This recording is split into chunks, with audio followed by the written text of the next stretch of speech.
Dans un monde où les technologies numériques évoluent à un rythme effréné, l'éducation ne fait pas exception. En 2020, la pandémie de Covid-19 a contraint plus de 1,6 milliard d'enfants et d'adolescents à quitter les salles de classe traditionnelles et à se tourner vers l'apprentissage en ligne, mettant en lumière l'importance cruciale des outils numériques dans l'éducation. Aujourd'hui, le numérique est devenu un élément central de l'éducation, transformant les méthodes d'apprentissage, l'accès au savoir et les interactions entre élèves et enseignants. Cependant, cette intégration soulève de nombreuses questions quant à son efficacité et à son impact sur les méthodes d'enseignement traditionnelles. Comment le numérique transforme-t-il l'éducation moderne et quels en sont les enjeux pour l'avenir de l'apprentissage?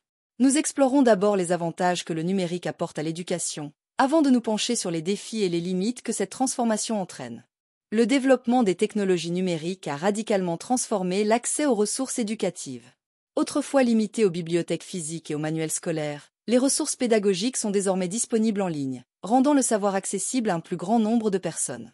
Grâce aux plateformes éducatives en ligne, telles que Khan Academy, Coursera et edX, les élèves peuvent accéder à des cours dispensés par des professeurs de renom provenant des meilleures universités du monde entier, souvent gratuitement ou à coût réduit. Ces plateformes proposent des cours couvrant une large gamme de sujets, allant des sciences exactes aux sciences humaines, et sont accessibles 24 heures sur 24, 7 jours sur 7. En plus des cours en ligne, les bibliothèques numériques telles que Project Gutenberg ou Gallica offrent un accès gratuit à des milliers de livres, d'articles de recherche et de documents historiques. Ces ressources permettent aux étudiants d'approfondir leurs connaissances, d'explorer des sujets au-delà des limites du programme scolaire traditionnel et d'enrichir leur culture générale. Par ailleurs, le numérique permet de constamment mettre à jour les contenus, assurant ainsi aux apprenants un accès à des informations récentes et pertinentes, ce qui est crucial dans des domaines en évolution rapide comme les technologies ou les sciences médicales. Ainsi, le numérique démocratise l'accès au savoir en brisant les barrières géographiques et financières, permettant à un élève dans un village reculé d'accéder aux mêmes ressources qu'un étudiant dans une grande ville universitaire. Les technologies numériques offrent une flexibilité sans précédent dans la personnalisation des parcours éducatifs. Contrairement aux méthodes d'enseignement traditionnelles, où tous les élèves suivent le même rythme et le même contenu, les outils numériques permettent d'adapter l'apprentissage aux besoins spécifiques de chaque élève. Par exemple, les logiciels éducatifs adaptatifs, comme Smart Sparrow ou Dreambox, analysent les performances des élèves en temps réel et ajustent le contenu en fonction de leurs lacunes et de leurs points forts. Si un élève éprouve des difficultés en mathématiques, le logiciel peut proposer des exercices supplémentaires, réexpliquer certains concepts ou ajuster le niveau de difficulté pour s'assurer que l'élève progresse efficacement. Les plateformes d'apprentissage en ligne, comme Khan Academy ou Duolingo, permettent également aux élèves de choisir leur propre rythme d'apprentissage. Un élève peut ainsi passer plus de temps sur les sujets qu'il trouve difficiles et avancer plus rapidement sur ceux qu'il maîtrise déjà. Cette personnalisation est particulièrement bénéfique pour les élèves ayant des besoins spécifiques, comme les apprenants en difficulté ou ceux ayant des troubles de l'apprentissage, car elle permet de réduire le stress lié au rythme de la classe et de rendre l'apprentissage plus efficace et agréable. En outre, l'individualisation de l'apprentissage contribue à renforcer la motivation des élèves. En leur offrant un parcours d'apprentissage qui correspond à leurs capacités et à leurs intérêts, les technologies numériques les encouragent à devenir des apprenants autonomes et proactifs, capables de gérer leur propre éducation de manière plus efficace. Le numérique a non seulement transformé l'accès aux ressources et la personnalisation des parcours éducatifs, mais il a également révolutionné les modes d'interaction et de collaboration entre les élèves, ainsi qu'entre élèves et enseignants. Les outils collaboratifs en ligne, tels que Google Docs, Padlet ou Trello, permettent à plusieurs élèves de travailler ensemble sur un même projet en temps réel, même s'ils sont géographiquement éloignés. Ils peuvent partager des idées, rédiger des documents communs, et s'assurer que chaque membre du groupe apporte sa contribution, renforçant ainsi les compétences de travail en équipe, essentielles dans le monde professionnel. Les forums de discussion et les réseaux sociaux éducatifs, tels que Edmodo ou Moodle, offrent aux élèves un espace où ils peuvent poser des questions, partager des ressources et discuter des sujets abordés en classe, même en dehors des heures de cours. Ces plateformes facilitent également l'interaction entre les élèves et les enseignants, permettant un accompagnement plus personnalisé. Les enseignants peuvent suivre les progrès de leurs élèves, leur fournir des feedbacks immédiats et adapter leur enseignement en fonction des besoins identifiés. De plus, ces outils encouragent la communication interculturelle et l'ouverture d'esprit.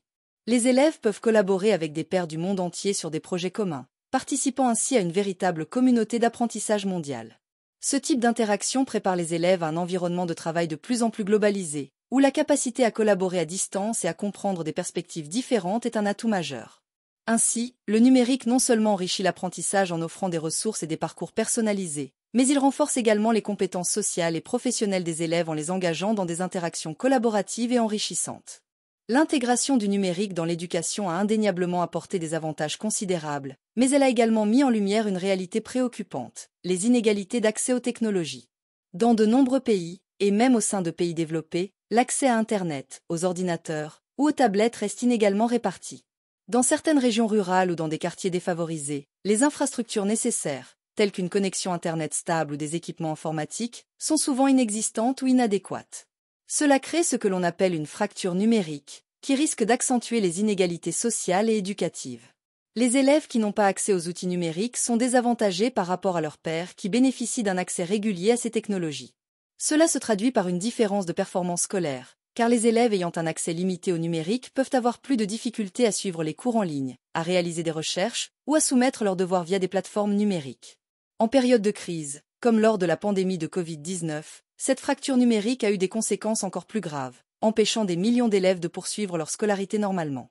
Même dans les pays développés, où l'accès à la technologie est généralement plus répandu, des inégalités persistent. Par exemple, dans les foyers à faible revenu, les familles peuvent ne pas avoir les moyens d'acheter plusieurs appareils pour chaque enfant, obligeant les élèves à partager un seul ordinateur pour suivre leurs cours, ce qui peut nuire à leur apprentissage. Ces inégalités technologiques ne se limitent pas seulement aux ressources matérielles, mais incluent également les compétences numériques. Certains élèves, notamment ceux issus de milieux défavorisés, manquent des compétences nécessaires pour utiliser efficacement les outils numériques, ce qui peut entraver leur réussite scolaire. En conséquence, pour que l'intégration du numérique dans l'éducation soit véritablement bénéfique pour tous, il est crucial de prendre en compte ces inégalités d'accès et de mettre en place des politiques et des initiatives visant à les réduire. Cela pourrait inclure des investissements dans les infrastructures technologiques dans les zones défavorisées, des programmes de formation aux compétences numériques pour les élèves et les enseignants, et des initiatives pour fournir des équipements à ceux qui en ont besoin.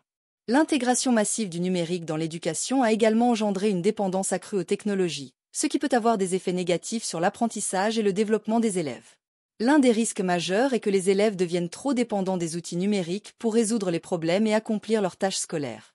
Au lieu de développer leur capacité de réflexion critique et d'analyse, ils peuvent se contenter de rechercher des réponses toutes faites en ligne ou de se fier à des logiciels pour effectuer des calculs ou corriger des erreurs grammaticales. Cette dépendance peut nuire à leur autonomie et à leur capacité à penser de manière indépendante.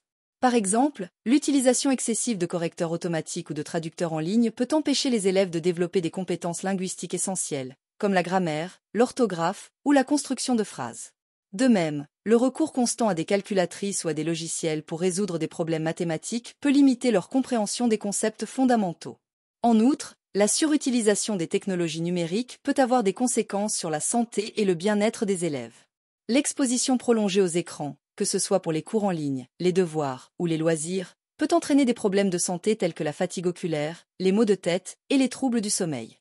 Les élèves peuvent également éprouver des difficultés à se concentrer en classe ou à participer activement aux discussions, car ils sont habitués à un environnement numérique où l'information est souvent consommée de manière passive.